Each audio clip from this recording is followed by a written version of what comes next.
So we want to go now to Steve Harrigan. Steve, we were watching you just off the causeway that goes out to the island of Boca Grande. Where are you today, and what are you seeing? We are in Placida in Charlotte County, and if you take a look behind me here, we are seeing complete destruction in a mobile home park. One after the other, all the way down the street, down the next street, everything gone. I spoke to a man over there. You can see him in his car there smoking a cigarette. I said, "Is this where you live?" He said, "It's where I used to live. No more." He said his home cost $25,000. It's a complete loss, and he's going to end up going back to New York. So we have people here who are really dealing with complete destruction at this point. As far as any rescue goes or any help or any aid, we haven't seen any movement at all on the ground. Communication, extremely difficult. People really seemed shell-shocked. They're coming out of where they rode the night out. Many of them rented rooms in some luxury condominiums down the street there because they thought they were sturdier. And the man told me, you know, at least I'm alive. I've lost everything, but at least I'm alive. And they're comforting each other. We're seeing people really hold hands and commiserate, as we're seeing over there, really people asking each other how they survived and how they got through it. Now, we have seen some helicopters overhead, but we haven't seen much else. And you've really got to wonder, when you have street after street of complete destruction like this, is anyone inside? So far, we haven't seen rescue attempts. We have seen helicopters, but keep in mind two things make this incredibly complicated. One, the force of this wind at 150 miles per hour plus created a lot of debris all around, so getting around is difficult with the flooding and also with down trees and down power lines. So that's been tough. And also communication is a real problem as well. Cell phone towers are down. Phones are down. We're actually using a Starlink to get this shot up. It took about 4 engineers to make this happen. So we're really, at this point, you know, I haven't used sat phones since Iraq.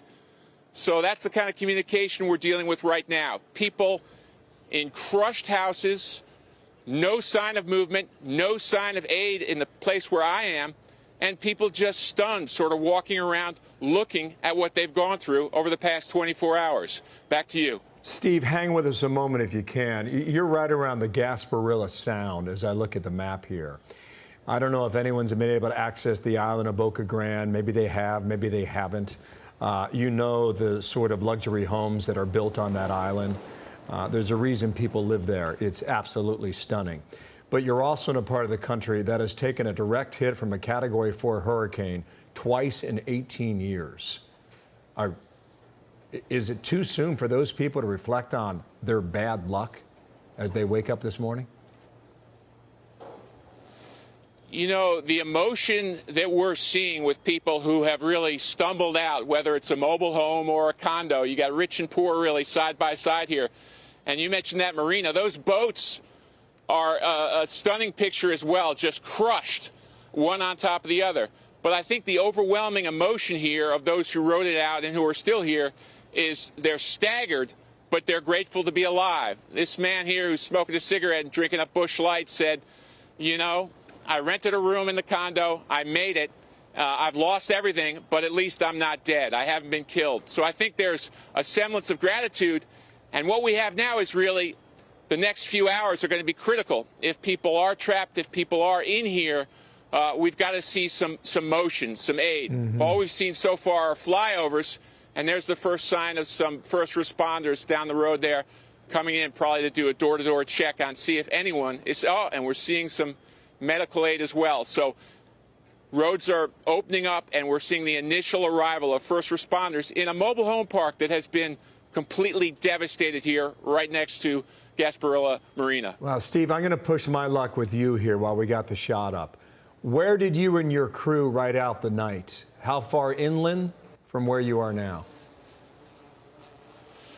We're just about 1,000 yards from where we are now, and it really goes to show you, you know, if you're in a well-built structure, it costs a lot of money, you can maybe have a lot better chance than other people. These people in these structures really didn't have a chance. Mm-hmm. You know, the boats are destroyed, the big yachts are destroyed, but these mobile homes are completely crushed. And, you know, this man said, like you said, we haven't had storms here in a long time. This guy said, I've had a great time. I've enjoyed my life here for the past 10 years, and we never saw this coming. We didn't think it was going to be that bad. It got a lot worse quicker than we thought. and now people are trying to comfort each other. And I know that aid from 36 plus states is on the way. But in these initial hours, it is really just Floridian comforting Floridian and asking, you know, do you have basic needs? Do you need a jump start? Is your tire flat? Do you have water? That's where we're at right here. It was good to see, Steve, those emergency vehicles arriving, and I'm sure it will be a relief to people there to know that the help is definitely on the way. This might not have been possible, but have you been able to get, either through the drone footage or otherwise, an aerial view of the damage? That's what we're working on, really, with a crack team right here. We've got satellite dishes up, we've got a Starlink up, and we've got a drone team. So I think when you see the pictures from overhead of street after street of decimated mobile homes and boats just piled on top of each other, you'll get the real feeling of what 150-mile-per-hour winds have done here.